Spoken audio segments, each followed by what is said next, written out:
da minha fonte do PT. Mariana, bom dia. Bom dia, Bem-vinda ao programa.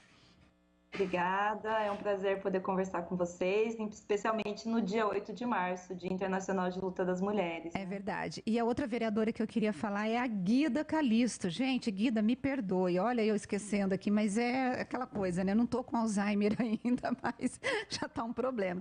Mariana, como que você. Eu estava vendo essa pesquisa dessa universidade que mostrou que os avanços do acesso às mulheres na política, na economia, na questão social, na justiça e na segurança, houve um retrocesso nos últimos anos.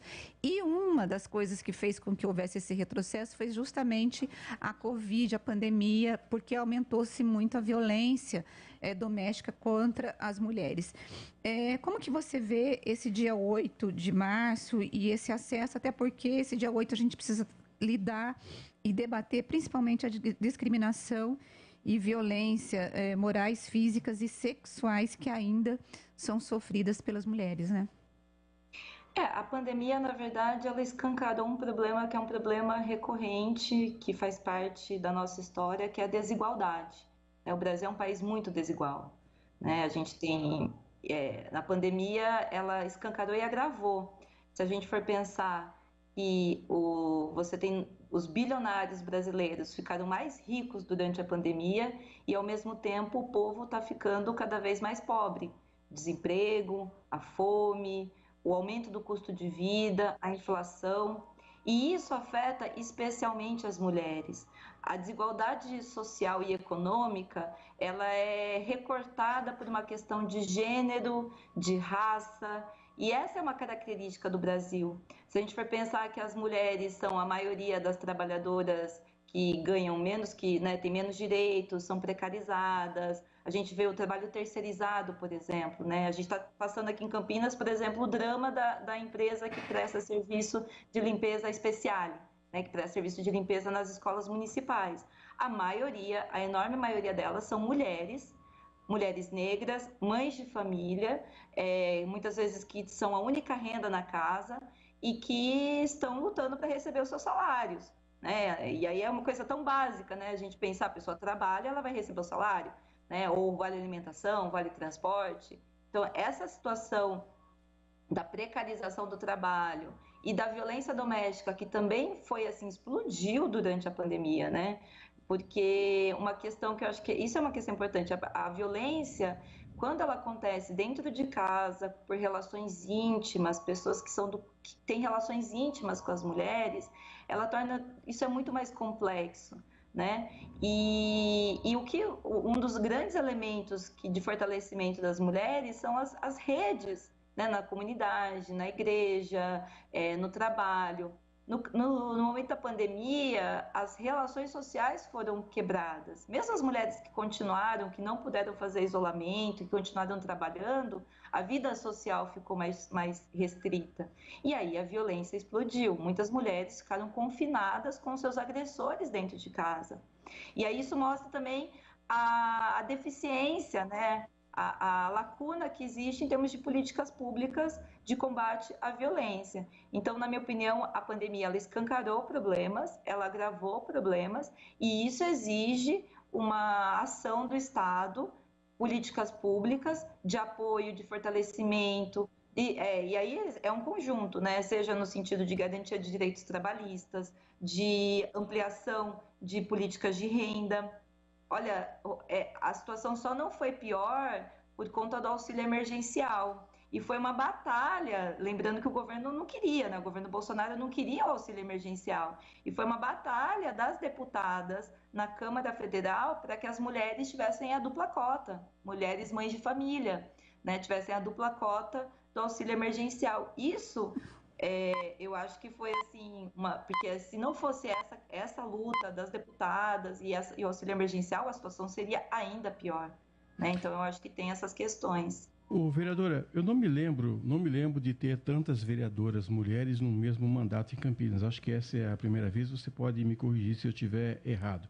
Agora, eu queria ver qual é a percepção que vocês mulheres estão tendo. Outro dia eu estava vendo aqui uma entrevista com uma senadora, não me lembro o nome, se é Simone Tebet ou não, mas ela estava dizendo o seguinte, que até 2015 não tinha banheiro feminino no Senado. Até 2015, quer dizer, nós estamos falando de ontem. Então eu queria saber qual é a percepção que vocês têm nesse meio nervoso da política, que é o que acaba comandando tudo. Então, a verdade, a gente tem um recorde hoje na Câmara, né, de Campinas, que são 4 mulheres. É a maior representatividade feminina da história. Na outra legislatura eu era a única mulher, na legislatura anterior só tinha uma mulher também.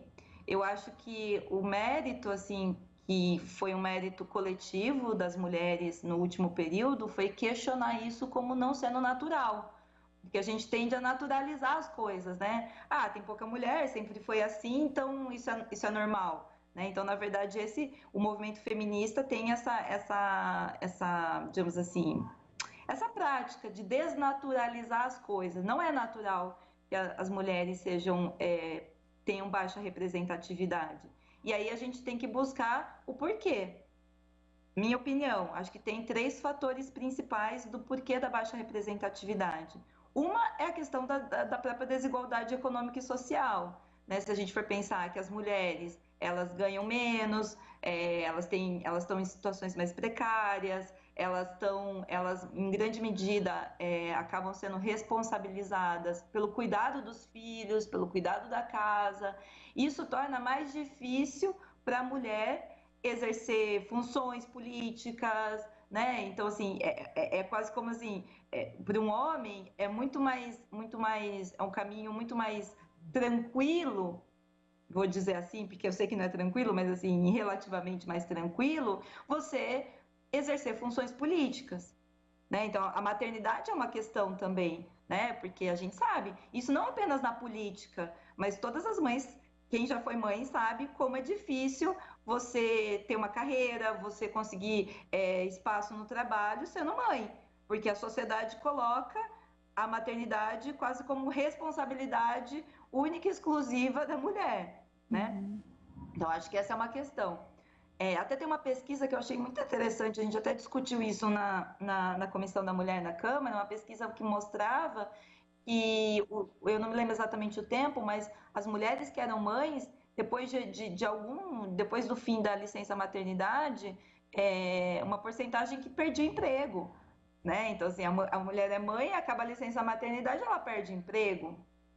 Então, essa é uma questão que eu acho que é muito séria nesse país, né? E é necessário que a sociedade se responsabilize e que garanta condições da mulher se manter no trabalho e, mais que isso, possa, inclusive, né, se desenvolver no trabalho, mesmo sendo mãe.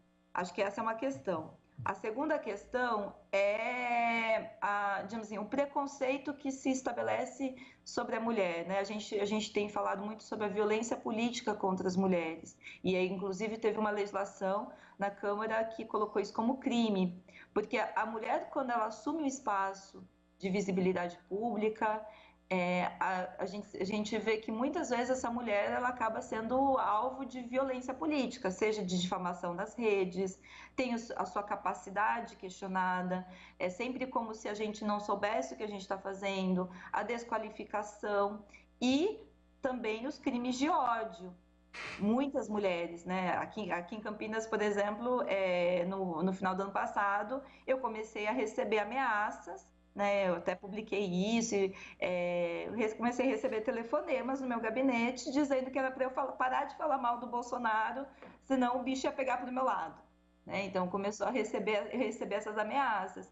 Isso é uma constante na vida das parlamentares, né? A gente teve o caso do racismo aqui contra a Paola, mas assim, a gente vê nas redes sociais muitas deputadas, vereadoras, enfim, sendo atacadas nas redes sociais. A Sâmia, nossa deputada federal do PSOL, que começou a ser atacada, o filho dela, né? Começaram a atacar o filho dela nas redes sociais, ameaçar o filho dela.